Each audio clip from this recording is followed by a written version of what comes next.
5 Journal. Facts. Defendant Mr. Benjamin James Foster was found guilty of sex trafficking by use of force, fraud, or coercion after a jury trial in 2018. Foster was in a romantic relationship with the victim and used physical violence to force her to work as a prostitute for his profit. Procedural history.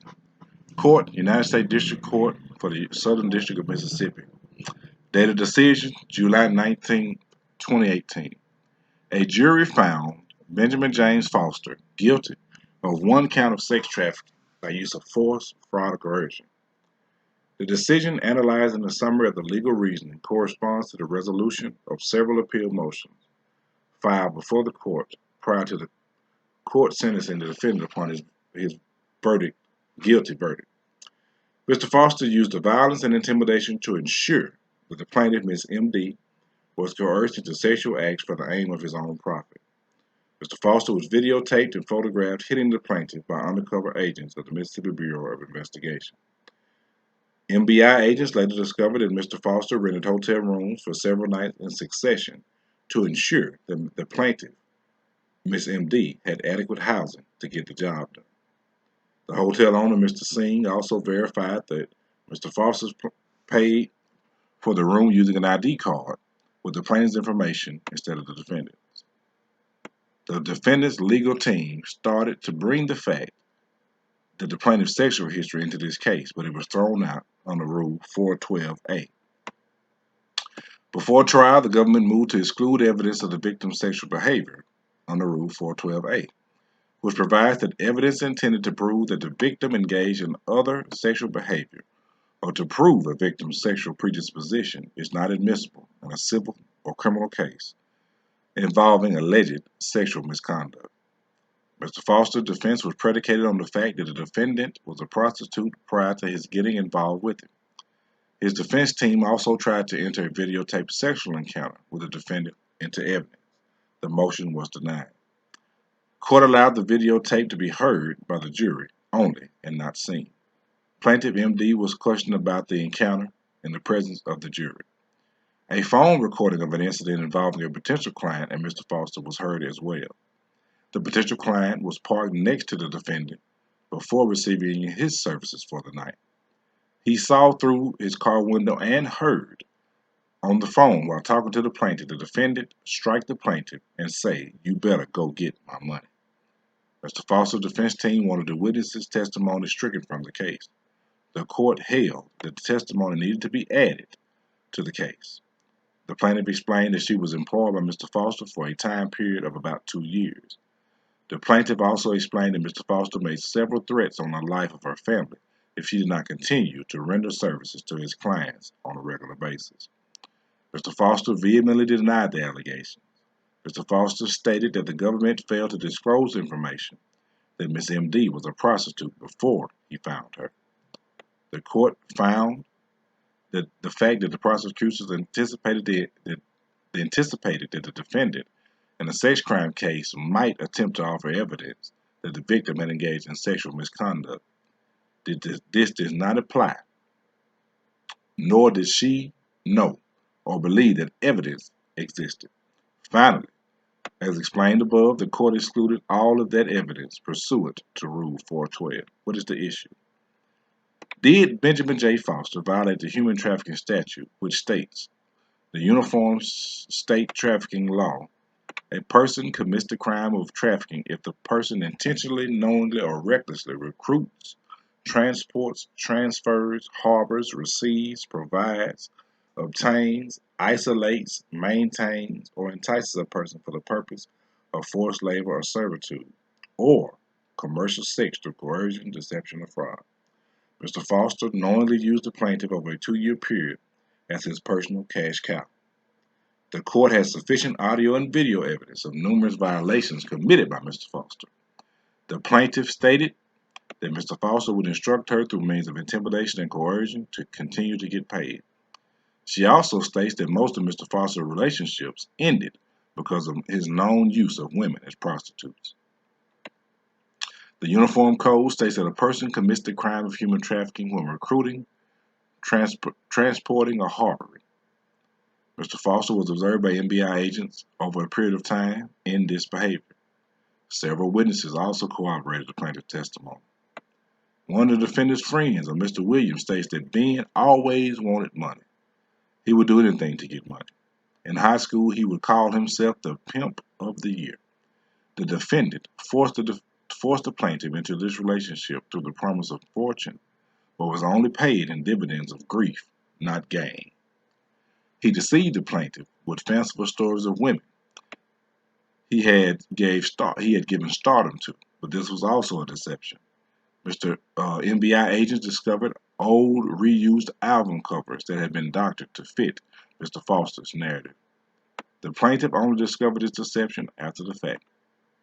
The National Institute of Justice gives some of the characteristics of human trafficking, which are demeaning or demoralizing a victim, disorienting or depriving the victim of alternative, diminishing resistance and debilitating the victim, deceiving about consequences, and dominating or intimidating or controlling. Did Mr. Foster use any of these tactics?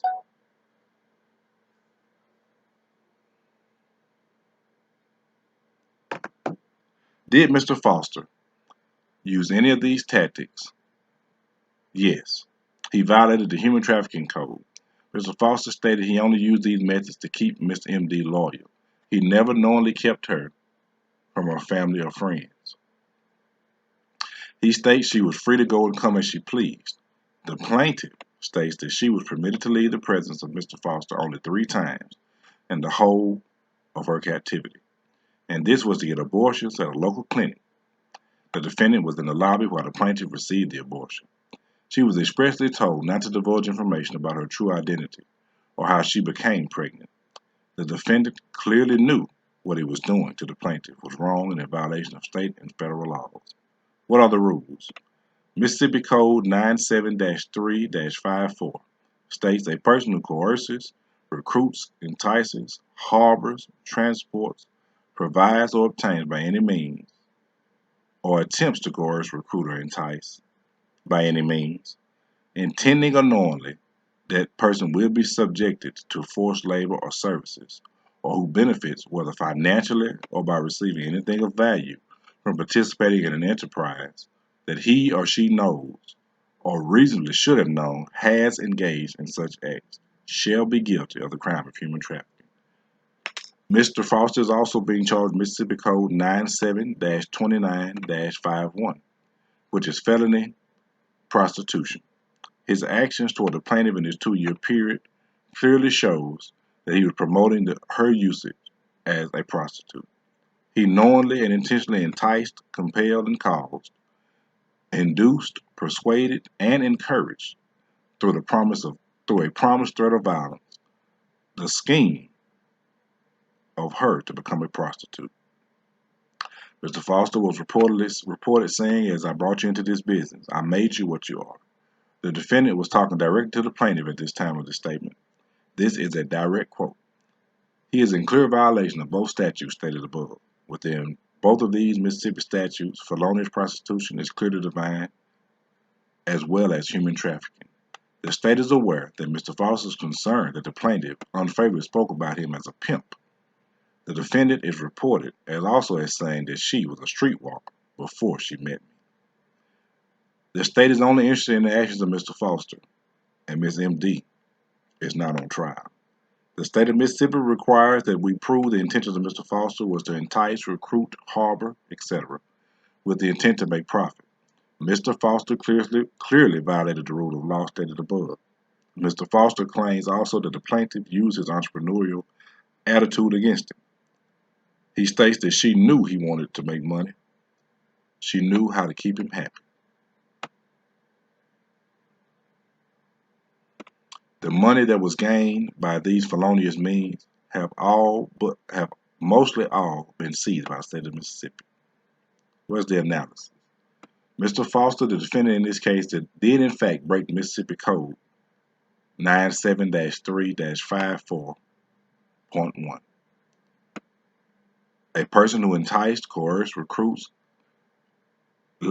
harbors, transported, provides by any means for the benefit financially or receiving anything of value from participating in an enterprise that he knows or reasonably should have known has engaged in such acts shall be guilty of the crime of human trafficking. Considering the evidence which is overwhelming in favor of conviction, the defendant had been recorded on several occasions as breaking both statutes listed above. Mr. Foster recruited the plaintiff at a young age, knowing her past experience in the sex industry only fueled his recruiting tactics.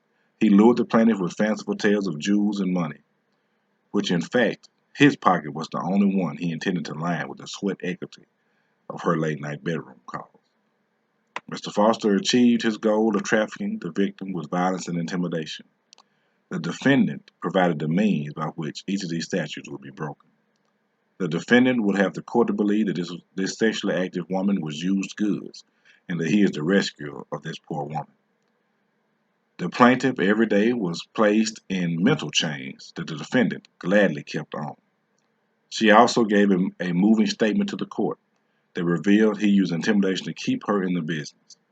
Mr. Foster was a criminal who organized the transfer of young women with a special set of skills and scarce economic resources from Mississippi, California, and Illinois, with the purpose of exploiting them in the modality of prostitution, restricting their freedom through different means as threats against their lives, forcing them to provide sexual services in long working hours without social benefit or protection from their health and integrity, thus obtaining an illicit economic benefit.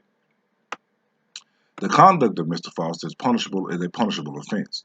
Under each state statute listed above, he is in a clear violation of both Mississippi codes. The argument of the defense is that Mr. Foster was a businessman who was enticed by the plaintiff into a sexual relationship with benefits. This may have been in bad taste at first, but the relationship was controlled by the defendant. The plaintiff was and is a victim. Mr. Foster is a predator, and the plaintiff, the victim. The court must choose to convict on the basis of the law and nothing further. He has violated the code on human trafficking in the state of Mississippi. Mr. Foster used different tactics to ensure his business was never impeded by pregnancy or sickness. He used illegal abortion clinics and backdoor doctors to keep the condition of the plaintiff out of the light of scrutiny. Her family hardly knew where she was over this 7-year period. The plaintiff was chained to the bed of the defendant as pictured above.